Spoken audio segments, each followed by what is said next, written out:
आप दोनों का बहुत बहुत स्वागत है। और पहले दर्शकों को जो बड़ी खबर आ रही है वो आपके सामने रख देते हैं। ओवर द वीकेंड अनाउंसमेंट हुई एडिबल ऑयल को लेकर और खबर आ रही है कि अब खाने का तेल सस्ता होगा और घरेलू इंडस्ट्रीज को बढ़ावा देने के लिए सरकार ने एडिबल ऑयल की जो इंपोर्ट ड्यूटी है वो घटा दी है। पाम, सोयाबीन और सनफ्लावर की इंपोर्ट ड्यूटी में कमी देखने को मिली। सरकार ने इंपोर्ट ड्यूटी 20% से घटाकर 10% कर दी है और कुल इंपोर्ट ड्यूटी जो थी वो करीब 27.5% थी, अब वो घटकर 16.5% की हो जाएगी। भारत की बात करें तो अपने घरेलू खपत पर 50% से ज़्यादा का इंपोर्ट करता है और पिछले साल हमने देखा कि 14 सितंबर को सरकार ने इंपोर्ट ड्यूटी को 0 से बढ़ाकर 20% कर दिया था, लेकिन अब वहाँ पर कमी देखने को मिल रही है। तो एक बड़ा फैसला यहाँ पर सरकार की तरफ से और इसी पर हम आगे बात करते हैं। हमारे साथ इस मुद्दे पर बात करने के लिए दोनों ही मेहमान मौजूद हैं। बीवी मेहता जी हमारे साथ जुड़ चुके हैं और डीएन पाठक जी भी हमारे साथ मौजूद हैं। मेहता साहब, पहले आपके पास आएंगे। गुड मॉर्निंग सर, कैसा लग रहा है ये फैसला आपको और ये जो कटौती हुई है, क्या इतनी ही उम्मीद कर रही थी इंडस्ट्री या फिर आपके एक्सपेक्टेशन कुछ और थी? सर अपना माइक अनम्यूट कर लीजिए।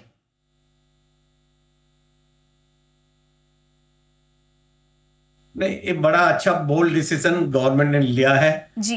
जो रिफाइनिंग इंडस्ट्री थी लास्ट 3 साल से सफर कर रही थी because of the inverted duty by the destinations, जहां इंडोनेशिया में लोअर ड्यूटी ऑन आर्बिडोलिन था और higher duty on the CPO था। तो उसके वजह से यहाँ जो इंडिया में आर्बिडोलिन लैंडेड कॉस्ट 40 से 50 सस्ती थी। अगर आपको आर्बिडोलिन सस्ता मिल रहा है, घर पे मिल रहा है, तो आप सीपीओ क्यों इंपोर्ट करेंगे?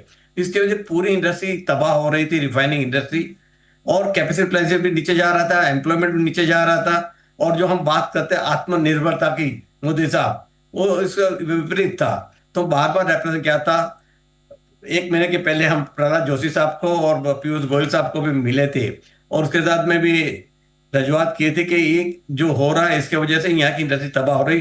जो 10,000 करोड़ का जिसमें इन्वेस्टमेंट है रिफाइनिंग इंडस्ट्री में, वो भी एनपीए बन रहा था। तो सारे चीजें सामने रखने से ये जो ड्यूटी डिफरेंस बढ़ा के 19% कर दिया है, काफी अच्छा रहेगा और यहाँ से लोकल इंडस्ट्री को काफी सपोर्ट मिलेगा। और साथ में सीपीओ की ड्यूटी कम हुई तो क्या, तो कंज्यूमर को भी फायदा होगा, कम से कम 4 से 5 हजार रुपया किलो पे निकल जाएगा, वो भी है। तो दोनों है। और एक तीसरा सवाल जो आ रहा था कि किसान के हित में नहीं, तो मैं एक बताऊं, खरीफ है रबी का जो था प्रोडक्शन तो सारे किसान बेच चुके हैं।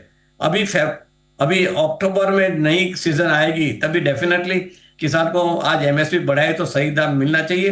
तो तभी हम फिर से टेकअप करेंगे कि भाई आप भावांतर स्कीम फिर से चालू करा दे ताकि किसान को नुकसान न हो, क्योंकि किसान हमारे लिए भी इतना इंपॉर्टेंट जितना कंज्यूमर है। ये जो आज डिसीजन लिया है थोड़ा इंडस्ट्री के हित में है, थोड़ा कंज्यूमर के हित में है। अक्टूबर में डेफिनेटली भावांतर स्कीम लाके हम इंसिस्ट करेंगे ताकि किसान को कोई नुकसान न हो और उसका पैसा मिले। Thank you ma'am. बिल्कुल, तो ग्राहकों के हित में और इंडस्ट्री के हित में ये काफ़ी अच्छा कदम है। हमारे साथ डीएन पाठक जी भी मौजूद हैं सोपा से, यानी कि soybean processor association of India. Sir, आपको ये कदम कैसा लग रहा है? और जैसा कि अभी मेहता जी बता रहे थे कि आत्मनिर्भरता की तरफ सरकार काफ़ी सारे कदम उठा रही है। खरीफ जो फसल थी उसके लिए एमएसपी की भी घोषणा हुई और अब ये कदम जो उठाया है, तो किस तरह से आप देख रहे हैं इस पूरे फैसले को? और आत्मनिर्भरता के लिए जो बार बार बात की जा रही है, सरकार का फोकस ही बना हुआ है, और कुछ क्या करने की जरूरत है? देखिए, मैं मेहता साहब से इस बार सहमत नहीं हो पाऊंगा।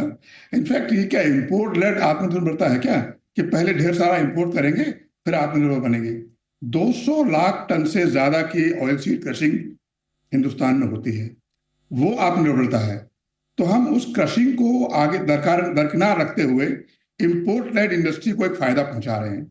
मेहता साहब की बात सही है कि क्योंकि डिफरेंस था उसमें, तो रिफाइंड ऑयल आ रहा था, लेकिन कितना आ रहा था वो उन्होंने नहीं बताया है कि रिफाइंड ऑयल कितना आ रहा था और क्रूड कितना आ रहा था, और शायद वो उन्हें बताएंगे भी नहीं। लेकिन 220 लाख टन की क्रशिंग इंडस्ट्री को नुकसान पहुंचा के एक टोटली इंपोर्ट बेस्ड इंडस्ट्री को फायदा पहुंचाने का जो काम है वो कैसे सही है, मुझे समझ में नहीं आ रहा। दूसरा, अभी सरकार ने एमएसपी बढ़ाई 428 रुपए, 432 रुपए। एक हाथ से सरकार ने किसानों को देने की बात की कि हम साहब आपको 432 रुपए एमएसपी बढ़ा रहे हैं, आपको एक इंडिकेशन दे रहे हैं कि आप बोइए, सोयाबीन की बात कर रहा हूं मैं, दूसरे हाथ से अगले दिन वो छीन लिया कि नहीं, हम आपको बढ़ा जरूर रहे लेकिन आपको मिलेगा, मिलने वाला कुछ नहीं है। क्योंकि तेल की ड्यूटी, तेल के भाव डायरेक्टली इम्पैक्ट करते हैं तेल ऑयल सीड के भाव को।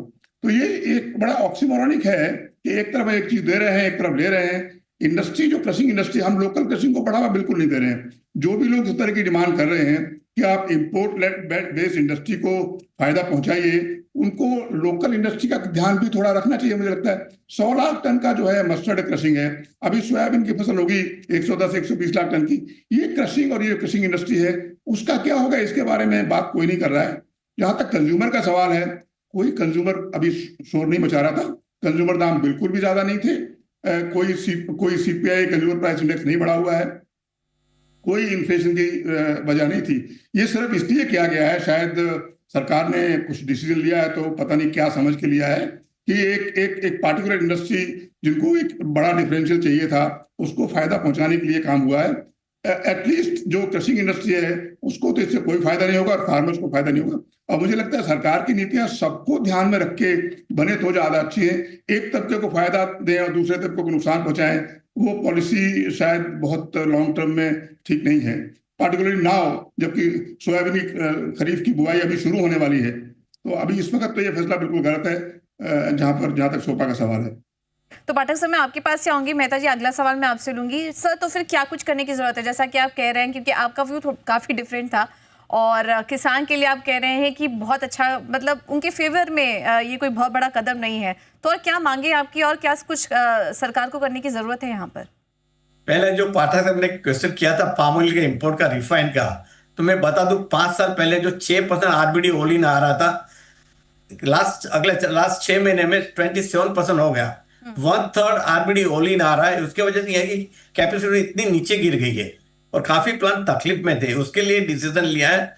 जहां तक किसान है, हम भी किसान के साथ में, मैंने पहले भी बोला कि अगर अगस्त, जब ये अक्टूबर महीने में हार्वेस्टिंग होगा, फिर से एससीए सोपा सारे हम लग जाएंगे काम पे कि किसान के हित में क्या जरूरी है।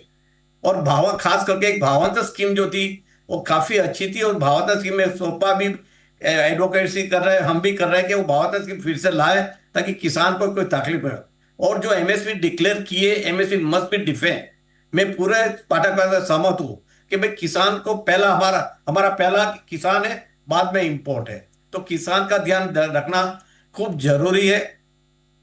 हाँ जी, यहाँ पे किसान का भी ध्यान रखना जरूरी है, उसके लिए भी मैं कुछ कहना चाहता हूँ। जी सर, बताइए। ये मेहता साहब ने बड़ी अच्छी बात कही कि हमको भावांतर लाएं। मुझे एक बात बताइए, पहले हम भाव गिराएं, इंपोर्ट के दाम कम करके सोयाबीन का भाव हम गिराएं, फिर हम सरकार से बोले भावांतर दो या नाफेड खरीदी करें। बोले ये किस तरह का, मुझे नहीं तो ये आर्ग्यूमेंट है किस तरह का? हम भाव ऊंचा रहे तो क्या बुराई है, ये समझ में नहीं आता। ऑयल सीड का दाम इतना रहना चाहिए जो कि हमेशा पिछले 10 सालों में था एमएसपी से ऊपर, अभी एमएसपी से नीचे क्यों जा रहा है? ये जो इंपोर्ट लेड इंडस्ट्री है इसकी वजह से जा रहा है। हमको अपनी इंडस्ट्री का ध्यान भी तो रखना चाहिए और अपने किसान का। चलिए किसान का ध्यान ना भी रखें, पर इंडस्ट्री कहाँ जाएगी? मुझे तो लगता है किसान का ध्यान नहीं रखेंगे तो इंडस्ट्री चलेगी नहीं। और अगर इंडस्ट्री की क्रशिंग नहीं हो पाएगी तो इंपोर्ट पर तो हम कितना ही मार सकते हैं। बाहर बहुत सोयाबीन तेल अवेलेबल है, इंडोनेशिया में बहुत पाम ऑयल है अवेलेबल है। हमको अपनी इंडस्ट्री चलाने की जरूरत ही नहीं रहेगी अगर इतना इंपोर्ट करेंगे और इंपोर्ट बेस सब कुछ हो जाएगा। ये बड़ा गलत तरह का डिसीजन है। चलिए, राय बटी हुई है लेकिन चर्चाएं होनी चाहिए, सही बात है, इसलिए हमने ये पैनल बुलवाया भी है। थोड़ा ऐड करना चाहूँ, if you give me 1 minute. जी सर, बोलिए। जो सपोर्ट कहाँ चाहिए, आज सोयाबीन मिल का एक्सपोर्ट नहीं हो रहा है, we are out price the world market. हम बार बार गवर्नमेंट को बोल रहे हैं कि आप सोयाबीन मिल को सपोर्ट कीजिए एक्सपोर्ट में बाय इंसेंटिव। अगर सोयाबीन मिल का एक्सपोर्ट इंसेंटिव दिया गया तो डेफिनेटली उनको भी पैरिटी आ जाएगी। और आज जो डीडीजीएस की वजह से सारे भी सॉल्वेंट एक्सचेंज इंडस्ट्री परेशान है, डीडीजीएस की वजह से उनकी मार्केट खा रहे हैं, चाहे वो राइसमान एक्सट्रैक्शन हो, चाहे वो रेपसीड मिल हो, चाहे सोयाबीन है। तो डिमांड, लोकल डिमांड जो थी वो कम हो रही है डीडीजी की वजह। तो हमारा फोकस होना चाहिए कि कैसे करके ऑयल मिल का एक्सपोर्ट बढ़े, और उसके लिए पूरी ताकत लगाना चाहिए कि 15% इंसेंटिव सोयाबीन मिल पे या तो सारे ऑयल मिल में दे दे, ताकि वो चले तो ऑटोमेटिक पैरिटी आ जाएगी। और पाठक आपको बताओ कि भी ऑयल मिल अपना क्रशिंग है या तो रिफाइनिंग है, इसे part of the vegetable industry. We don't know कि एक डिस्टर्ब नहीं हो, दूसरा अच्छा है। तो रेस्ट एश्योर्ड कि we are with you Pathak साहब कि भाई जितना ऑयल सीड के लिए जरूरी है पूरा करने आपके साथ बैठने वाले करेगी। रेस्ट एश्योर्ड, आज जो एक कंज्यूमर हित में और रिफाइनिंग हित में डिसीजन लिया है, let's appreciate and thank PUC और जोशी साहब, उसने ये बोल्ड डिसीजन लिया है। जी जी बिल्कुल। तो कुल मिला के सभी के हितों का फैसला का ध्यान यहाँ पर रखा गया है, लेकिन डिमांड और भी थी जिस पर कि सरकार को अभी भी विचार करने की ज़रूरत है। हमने ही दोनों ही एक्सपर्ट की बात सुनी और कुछ पहलू हैं जिन पे की चर्चाएं आगे भी होनी चाहिए। आप दोनों का ही सब बहुत बहुत धन्यवाद। 360 डिग्री तरीके से आपने पूरा मामले का एनालिसिस किया और हमें भी काफ़ी सारे इनपुट मिले इस चर्चा के जरिए। मेहता सर, पाठक सर, आप दोनों का ही बहुत बहुत धन्यवाद आज अपना कीमती समय हमें देने के लिए।